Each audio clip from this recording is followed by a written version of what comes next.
Ang mga nilalaman ng balitang ito sa Japan ay babagi ko lamang sa inyo. Kaya tara, kwentuhan na!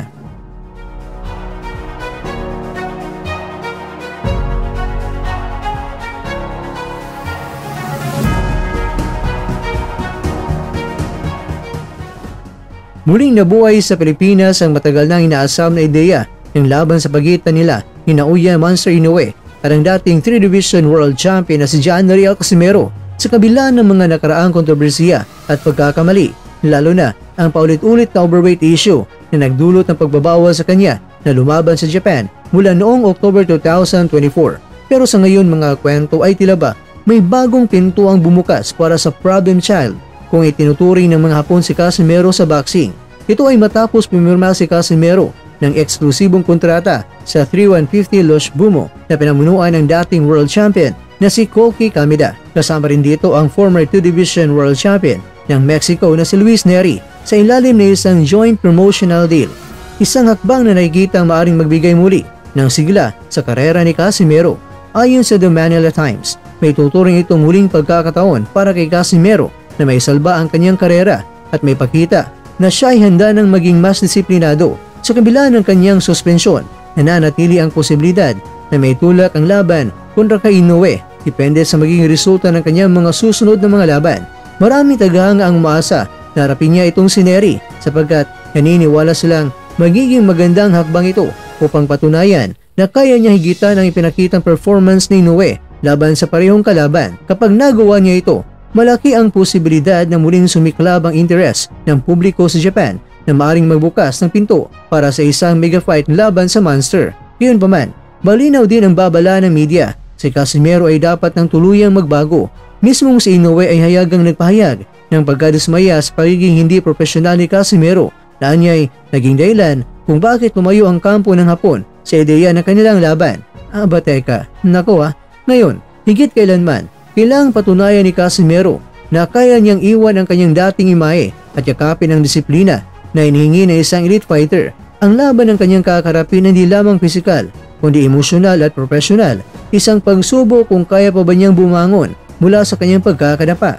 Kung magtatagumpay siya, hindi lamang muling mabubuo ang kanyang reputasyon bilang isa sa pinakamagaling na boksingero sa Pilipinas, kundi maaari ring matupad ang pangarap ng maraming fans na masaksihan ang laban kontra sa isa sa pinakamapanganib na boksingero sa kasaysayan. Ngunit kung mabigo siya, posibleng tuluyan ng magsara ang pinto sa pinakamalaking laban ng kanyang karera.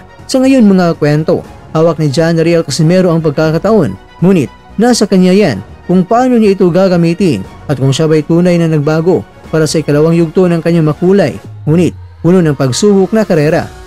Samantala, ang paghahanda ni Naoya Inoue para sa makasaysayang pagdepensa ng titulo kontra yan kay Murodjon Akhmadalib, yan naman ang ating pag-uusapan. Habang papalapit na ang September 14, muling umalingaw-ngaw sa mundo ng boxing ang pangalan ni Naoya Monster Inoue sa natitirang isang buwan bago ang kanyang laban kontra sa dating WBA at IBF World Champion at kasalukuyang WBA Interim Champion na si Murodjon Akhmadalib ng Uzbekistan.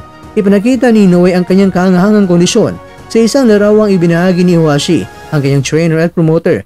Makikita ang walang saplot sa itaas ang Monster habang nagsasagawa ng 6 na mga rounds na matinding sparring laban niyan sa dating kalaban at former 2-Division World Champion na si Marlon Tapales. Kitang-kita ang kanyang matatag at batak na pangangatawan, patunay na puspusang paganda para sa nalalapit na pagdepensa ng kanyang mga titulo sa Super Bantamweight Division. Hindi lamang basta sparring partner si Tapales para kay Inoue na noong December 2023 sila ang nagharap sa ring kung saan tuluyang tinamo ni Inoue ang 4 na mga major world titles sa Super Bantamweight Division.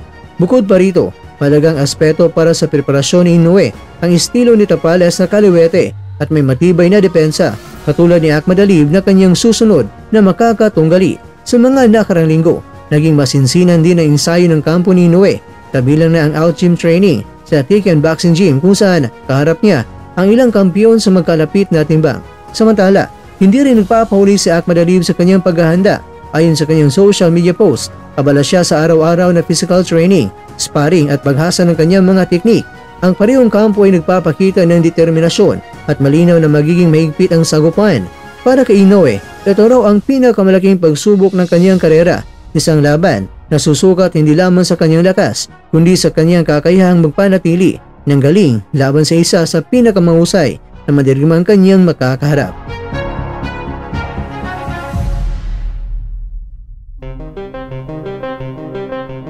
Mga kakwento, sa nalalapit na laban, asahan ng mundo ang isang makasaysayang gabi ng boxing sa Nagoya, Japan, kung saan maaaring masaksihan ang panibagong kabanata ng alamat na monster ng Japan na si Naoya Inoue. Pero ang tanong, si Inoue pa rin ba sa trono ang mamamalagi o di kaya'y si Murojan Akmadalib na ang palili?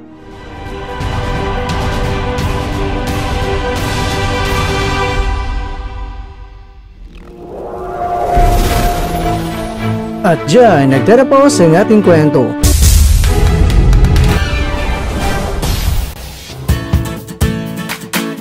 Maraming salamat mga kakwento sa inyong panonood. Pero baka naman mga kakwento ay nagustuhan niyo po ang kwento natin ngayon.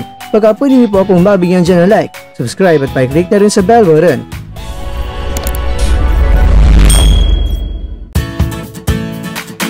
Pero bago tayo tatapos mga kwento, syempre, shoutout po muna tayo dyan sa ating mga kakwento.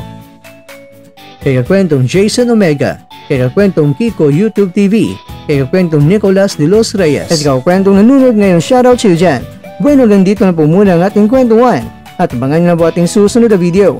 At dito lang po yan sa isang channel na kung saan maaring ito'y mga kwentong di pa na kwento sa inyo.